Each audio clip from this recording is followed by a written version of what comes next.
I think is really critical for the region looking ahead. The region has made major achievements in terms of macroeconomic stability, and this is all to the good.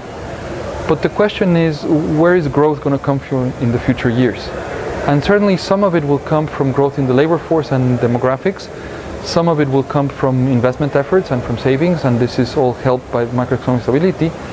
But I think this will be insufficient if we really want to go beyond income levels of $10,000, $12,000 per capita to income levels of $25,000, $30,000 per capita. To reach those levels of income per capita, productivity has to increase much faster in the region than what has been in the past. And that's where social policy comes in.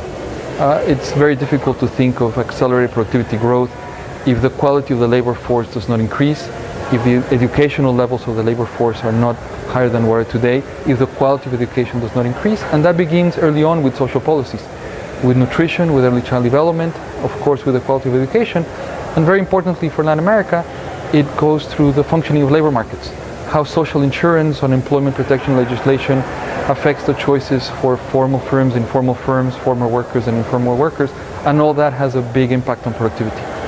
So in short, I think the social policy agenda is critical for the region, not only from a social point of view, but from a growth point of view.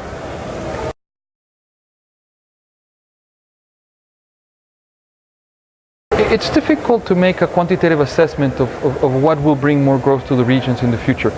Certainly what we have learned is that without macroeconomic stability, things are very, very difficult. And it's almost impossible to think of sustained growth without macroeconomic stability. So I would think of that as a prerequisite, and the assumption would be that hopefully we can maintain that in the decades ahead, but clearly not enough.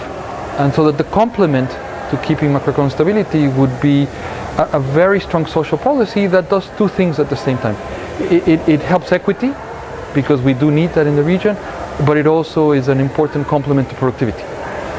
Productivity growth will not only come from social policies. You also need more infrastructure, you need more competitive markets. It's a very complex phenomenon, but you certainly need social policy, because it's difficult to think that without a much more educated labor force and without better functioning labor markets, productivity growth is going to be fast.